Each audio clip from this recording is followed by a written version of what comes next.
Mesdames, Messieurs, peuple congolais, chers membres de la diaspora, voici la géopolitique pour les nuls ou la géographie de la politique pour les nuls.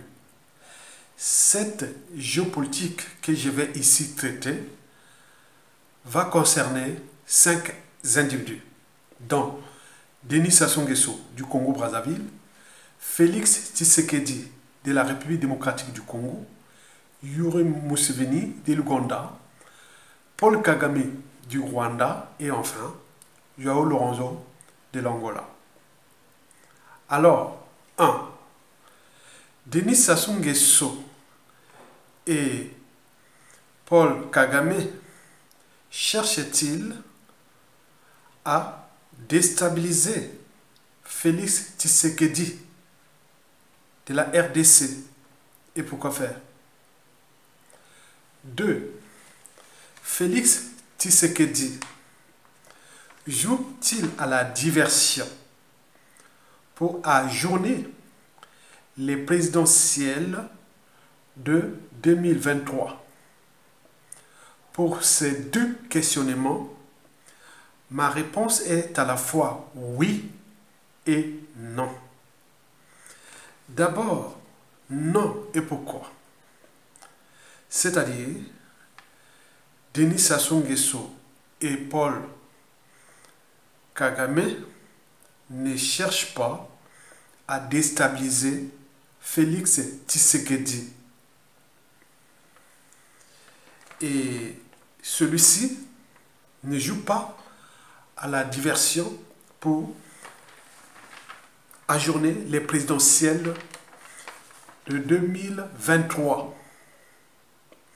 Pour vous les nuls de la géopolitique, quelque part, Paul Kagame du Rwanda, Yoweri Museveni de l'Ouganda, Denis Sassou Nguesso du Congo-Brazzaville, Félix Tshisekedi de la RDC, n'oublions pas João Lourenço de l'Angola, sont quelque part dans la mafia. Vous le savez que dans la mafia, vous trouverez tout, sauf la sortie. Quand vous pénétrez, vous rentrez dans la mafia, vous trouverez tout ce que vous voulez, mais sauf la sortie. Vous le savez que ces individus précités ont le même parrain. Ce parrain-là s'appelle l'Occident, qu'il soit européen ou non américain. Vous le savez que depuis la fin de la guerre froide, de 1989, suite à la fin du mur de Berlin, le monde était devenu unipolaire, c'est-à-dire dirigé par l'Occident. De 1989 jusqu'à peu près, disons 2010-2015. On a vu revenir la Russie, puis la Chine qui monte, et d'autres puissances dans l'Inde et autres. Donc, le monde en apparence est toujours dirigé par les Occidentaux, mais en aparté, ou en vrai, en réalité, tout s'équilibre. Donc, l'Occident est en danger. Et pour qu'il continue à conserver son rang mondial, l'Occident sait bien qu'il a l'Afrique. L'Afrique est à l'Occident comme le Nil est à l'Égypte. C'est un don. Donc, la conservation du chaos en Afrique consiste à damer les pions de l'Afrique pour qu'elle reste la source principale en matière première, énergétique et ou des technologies civiles, militaires et aérospatiales. Donc, l'Occident joue son rôle mondial là, son influence à l'échelle mondiale grâce à l'Afrique. Donc, il faut maintenir les pions. On est dans le jeu du chèque ou des dames. Donc on cherche à maintenir des pions. Même si on contre l'Afrique, qu'est-ce que ça peut faire? C'est vous, peuple, qui doivent prendre votre responsabilité. Donc là, nous sommes dans la signification de ce climat géostratégique délétère à l'échelle planétaire. Vous le savez que la réorganisation géostratégique entre l'Occident, c'est-à-dire européens et nord-américains, et l'Eurasie, Chine, Russie, et on peut ajouter le BRICS, c'est-à-dire des pays émergents, dans l'Afrique du Sud, la Turquie, l'Inde, le Brésil et autres. Donc, l'Occident est en difficulté, est en souci. Donc, pour maintenir sa place et son rang mondial historique, donc, on est obligé de jouer. C'est que vous êtes en train de vivre dans la sous-région. Donc, ce que vous allez entendre de cette vidéo, réfléchissez un peu. Je vous dis déjà, comme un prof, dit déjà que c'est du 50-50. Celui qui va parler là, de cette chaîne-là, que je vais vous mettre la vidéo tout de suite là, même pas moins d'une minute. Il faut se dire qu'il y a 50% c'est de la diversion et 50% de la part de vérité. Mais ils n'ont plus de marge de manœuvre puisque les dirigeants de la sous-région du bassin du Congo sont dans la mafia occidentale. Ils ne peuvent pas s'en sortir. Vous trouverez tout dans la mafia, sauf la sortie. Et donc les enjeux sont ailleurs. Et ce qu'il va raconter là, faites du 50-50. Et c'est ce que vous allez suivre dans la troisième partie après cette vidéo. C'est-à-dire celle-là, cette partie est la première partie. Après, il y aura... Après, la deuxième partie, c'est la vidéo là que vous allez entendre. Et enfin, j'y reviendrai pour vous dire que tout ce que j'ai dit, c'est vrai. C'est vrai qu'il y aura quelque chose qui va se passer, soit contre Denis Sassou Nguesso ou contre Félix Tshisekedi ou contre Paul Kagame. Donc, j'y reviendrai après la lecture de cette vidéo-là, explication.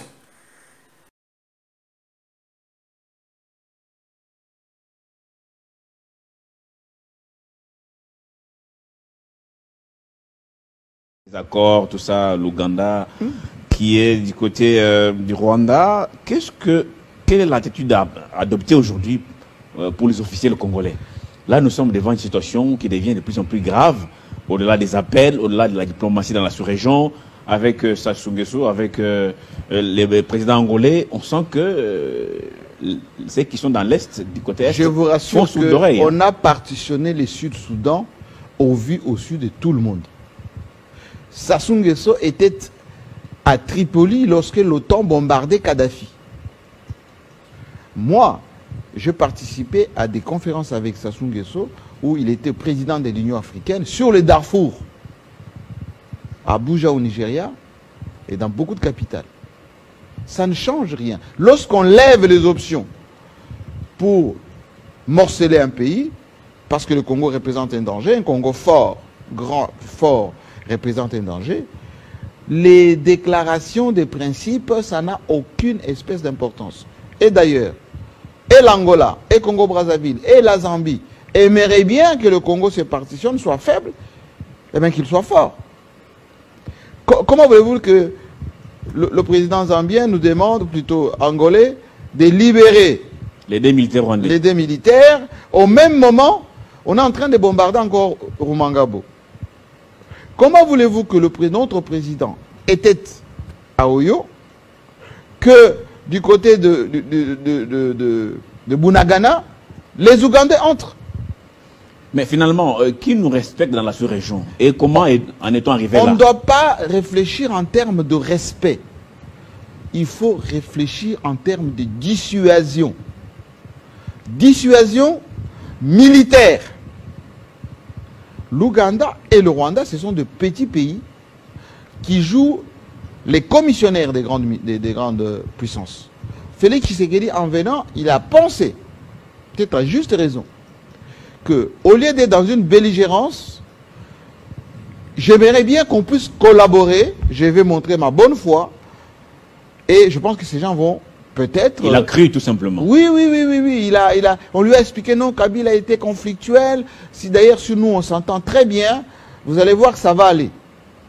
Mais parce qu'à l'époque des Kabila, il y avait une espèce de blackout en partie sur notre force militaire. On avait contourné l'embargo avec les Olenga et les autres, etc. La RDC a acheté beaucoup d'armes. Si vous voyez le défilé de 2010, la RDC a multiplié la formation des commandos, comme les commandos de Ndala, à Kitona, à Kamina, partout. Et nous avons infligé en 2013, le président Tshisekedi l'a dit lui-même, un échec patent à M23. On les a chassés jusqu'à chez eux là-bas, parce qu'ils se sont des étrangers. Et pendant 10 ans, ils sont restés là-bas. Ils sont restés là-bas.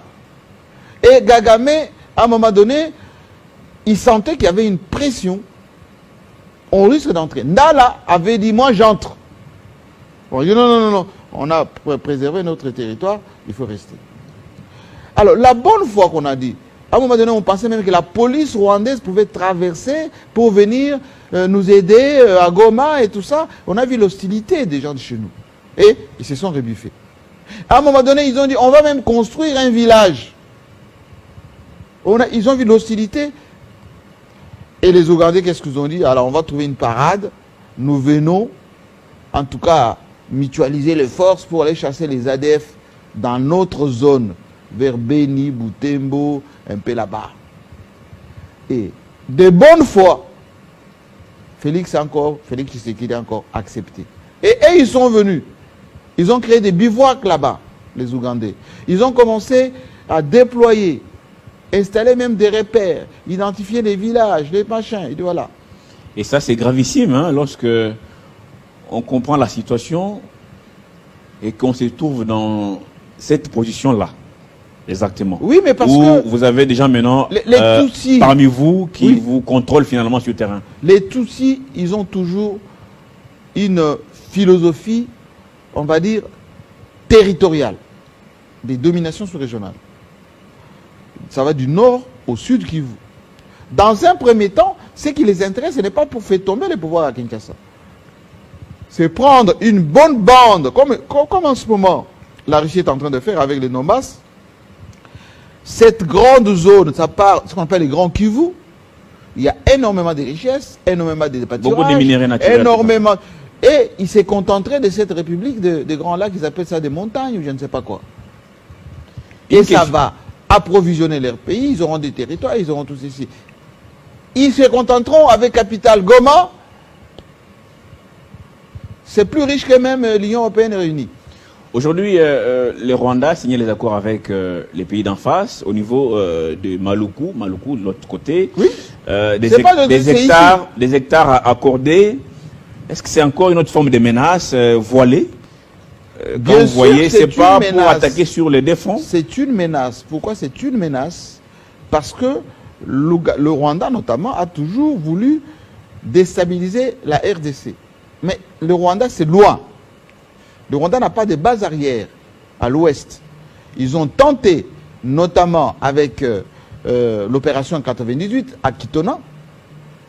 C'était un fiasco parce que l'avion arrivé ici à Kitona, ils pensaient avoir de relais, ça n'a pas fonctionné. Les Angolais ont soutenu Mouzé et ils ont été défaits. Ils ont maintenant établi cette stratégie de rapprochement avec Congo-Brazzaville en installant une base en face de l'aéroport de Njili. Malukoussa, c'est l'aéroport ici. Tout à fait. Avec de l'espace où ils peuvent installer des pistes d'atterrissage, ils peuvent installer des camps militaires, des camps d'observation. Et ils font diversion là-bas, ils vous attaquent ici, ils prennent le contrôle de l'aéroport d'Njili, ils approvisionnent, Kinshasa tombe, tout le monde en débandade, c'est terminé. Mon invité qui était là avant. Après lecture de cette vidéo, je peux maintenant vous poser les deux dernières questions.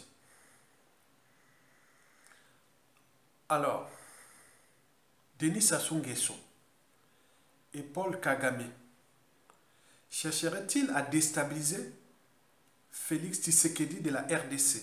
Et pourquoi faire? Et deux, Félix Tshisekedi joue-t-il à la diversion pour ajourner les présidentielles de 2023, sachant que Paul Kagame, Félix Tshisekedi, Denis Sassou Nguesso, Yuri Museveni, Joao Lorenzo, ils ont les mêmes parrains. Même si certains cherchent à s'affranchir de ce parrain occidental, ce n'est plus possible si on rentre là dans la mafia. Quand vous rentrez là, c'est fini. Et vous n'avez pas de peuple et autres. Bon, voyez, donc le jeu est là. Et donc, il faut en tenir compte de cette diversion qui se passe. Ben oui. Ma réponse à la deux questions posées est oui. Explication. Souvenez-vous, en 2019, lorsque Félix Tshisekedi avait pris ses fonctions, si vous avez la mémoire, vous avez par exemple pu entendre Vital Kamerhe, qui fut le directeur de cabinet de Félix Tshisekedi, et un député là, il s'appelle, attendez, c'est un nom là, c'est un vrai nom, c'est un vrai Congolais, hein, ça c'est sûr, voilà. Et qui attaquait Denis Sassou Nguesso. Et nous faisait croire qu'ils allaient laisser la résistance congolaise de Brazzaville constituer une arrière-base militaire ou autre, comme le fut Marine Ngouabi pour l'indépendance de l'Angola. C'était chez nous, hein. On a aidé à l'indépendance de l'Angola, même de la Namibie et autres. Mais entre l'Afrique, il y a eu toujours les bases arrière militaires qui sont constituées toujours de pays périphériques pour se libérer. Mais là, depuis 2019, nous sommes en 2022, donc à 2 pas de la fin du pouvoir de Félix Tshisekedi. Mais là, il n'y a même pas eu, oui, aucun opposant ou résistant à Sassou Nguesso n'a cherché à s'aventurer d'aller constituer une base arrière, base militaire ou de résistance ou autre en RDC. Nous avions la frontière là, avec la RDC. Depuis Bétou, hein, Bétou à 2 pas de Bangui. Tu prends Bétou, tu descends le Bangui jusqu'à l'Ironga, et de l'Ironga, tu descends jusqu'à vers Mbazadunga, dépassant Brazzaville. On a plus de 1200 km avec la RDC. Donc, là, rien du tout. Mais là, on entend que Paul Kagame et Sassou Nguesso vont construire une base de déstabilisation de la RDC à Maluku. Maluku, c'est au nord de Brazzaville, banlieue, on pourrait dire la banlieue de Brazzaville, et aussi de Kinshasa, parce que des deux côtés de la rive du fleuve Congo, vous avez les Maluku au Congo, Brazzaville, ou Maluku au Congo, RDC. Vous les trouverez ce genre de villages ou de villes le long du fleuve Congo. Donc, vous verrez que vous avez Lukulela, Congo, Lukulela, RDC. Donc, vous avez tout au long des villes qui se regardent comme ça, comme Brazzaville et Kinshasa. Donc, on a, voilà, donc on n'a même pas constaté ça, malgré leurs déclarations autres. Est-ce que vous aviez vu des opposants congolais de Brazzaville à Denis Sassou Nguesso aller à Kinshasa? Non, certainement pas. Mais historiquement, pendant Mobutu et Marine Ngouabi et autres, il y a eu entre eux, voilà, donc il y avait des anti-Mobutu qui étaient quelque part chez nous au Congo-Brazzaville et des anti, par exemple, Marine Ngouabi qui était du côté de la RDC. Donc on en a vu, mais là, sous ce qu'il dit, il n'y a rien. Donc pourquoi? Parce que Sassou Nguesso et Tshisekedi, ils ont les mêmes parrains. Sassou Nguesso, certes, la France Afrique, mais la France Afrique par translation, c'est l'Occident. Mais Félix Tshisekedi, c'est l'Occident. Et donc, il faut en tenir compte de cette réalité. Souvenez-vous, en 2016, 17-18, l'ancien dictateur de la RDC, Joseph Kabila, ne cessait d'ajourner les élections. 2016, non, c'est un peu de bleu, il n'y a pas de moyens, il n'y a pas de... Voilà, donc on continue à tuer, créer le chaos et autres. 2017, on cherche, mais à quand est-ce qu'on va faire? On va organiser les élections. Enfin, 2018, on va les faire, les élections présidentielles à moitié, puisque dans le côté de le Kivu là-bas, les Turies et tout ça, la riche province est de la RDC, eh bien là, on n'a même pas eu des élections. Hein. Tshisekedi fut élu avec les voix de 70% du territoire. 30% du territoire n'était pas parti voter pour des raisons de sécurité, de beaucoup de choses comme ça. Est-ce que ce n'est pas dans la même ADN de la conservation du chaos, c'est-à-dire on veut ajourner ces présidentielles-là de 2023. Enfin, c'est dire que, bon, voilà, le Rwanda vient d'attaquer l'Est de la RDC. Bon, il y a les sécurités. Bon, on peut en multiplier ça. Bon, qu'il y a les menaces de déstabiliser la RDC depuis Brazzaville, hein, au nord de Brazzaville, parce que, et autre qu'on peut fabriquer ce genre de choses, c'est de la diversion. C'est ce qu'on appelle la géopolitique de la diversion. Mais quand vous avez plus de peuple, le peuple est déjà affamé, endeuillé, brutalisé, terrorisé et autres. Les intellectuels, la plupart ont fui à l'étranger. Ceux qui sont à l'intérieur, bon, ben, ils ont peur, civils, politiques et militaires dans ce pays-là. Voilà la conservation du chaos. Parce qu'il y a trop d'enjeux derrière. Il y a trop d'enjeux. Donc, est-ce que Félix Tshisekedi cherche-t-il à divertir le peuple de la RDC à travers les deux fronts, c'est-à-dire du côté du Rwanda, c'est le Goma là-bas, le Kivu, et maintenant là on va ouvrir un autre front du côté de Maluku pour dire ah oui, on ne peut pas élection parce que le Rwanda risque d'être envahi, bon donc on joue à ça. Moi je pense que ça c'est le décor. Le décor est là. Le décor de la peur de continuer jusqu'à ajourner les présidentielles de 2023. Moi, je ne suis pas un prophète. On a vu des indicateurs déjà au niveau national de la RDC et de la géopolitique. Il est certain que les présidentielles 2023 au Congo démocratique n'auront pas lieu. Et donc, ils vont certainement ajourner ça vers 2024, depuis 2025, et en même temps, voilà, donc tout va se jouer entre la réorganisation géostratégique en cours. Vous avez par exemple pu voir le peuple appelé à la Russie, comme on le voit en Mali et autres, mais ça du côté d'occidentaux et autres, ça ne passe pas. C'est trop dangereux. Parce que si on perd la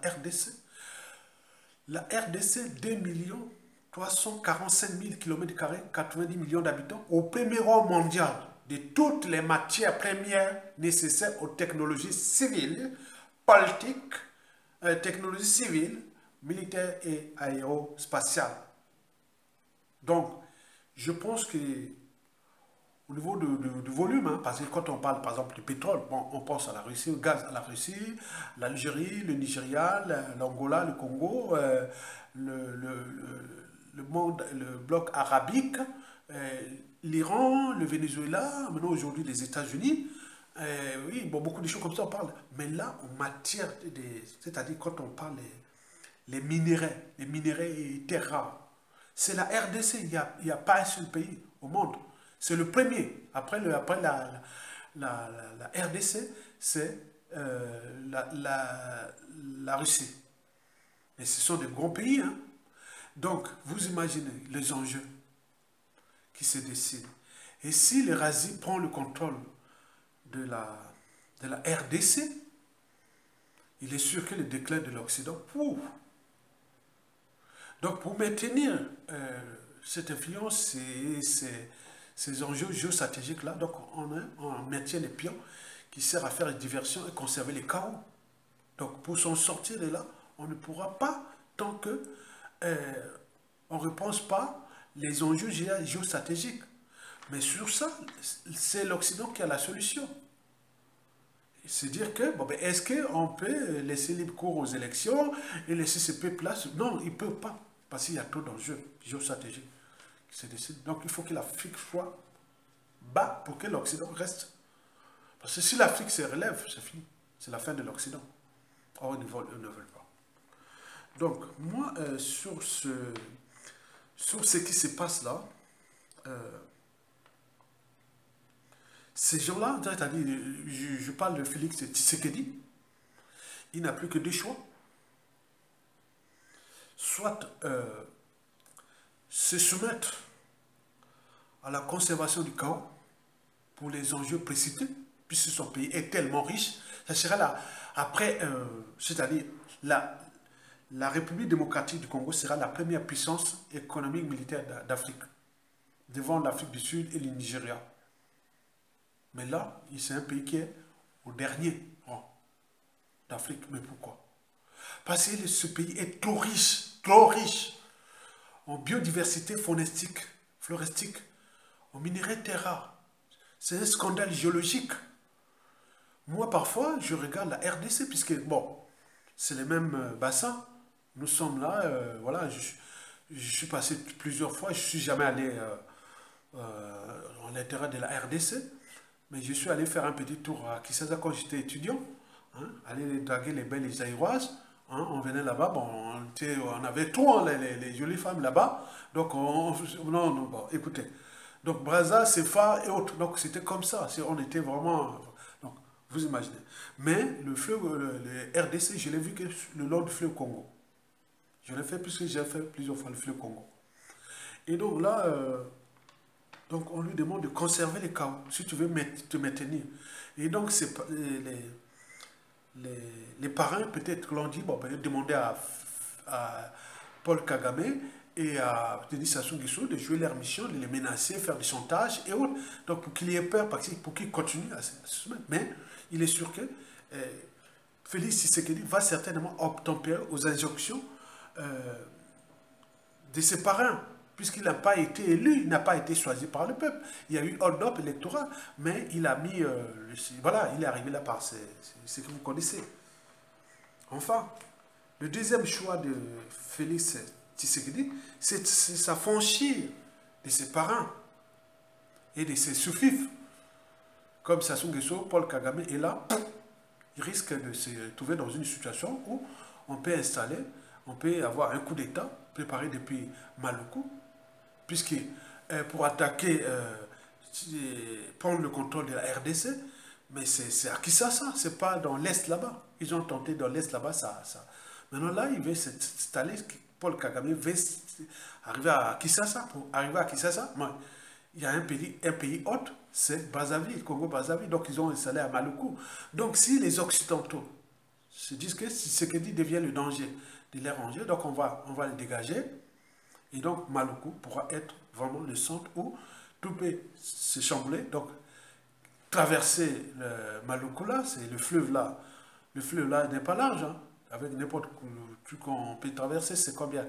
À Maluku, pour ceux qui connaissent, c'est le début du couloir, non? Il doit faire 1 km, le fleuve là, il fait en largeur, hein, il fait 1 km ou 1,5 km. Moi, je passais là, parce qu'après là, quand on arrive vers Pouya, à Pouya là-bas, bon, au-delà dans Pouya là-bas, là où le fleuve fait au moins, disons, 7 km de large. Mais là, sur le couloir là, je pense que c'est 1 km. Minimum 1 km, maximum 1 km 500 voix. Voilà. Donc il peut traverser là et de Maluku, l'autre Maluku, et descendre vers Ndjili, l'aéroport international de Ndjili, et la voie ouverte vers Kinshasa. Donc vous imaginez. Donc tout ça, donc je suis sûr et certain que donc là c'est du chantage envers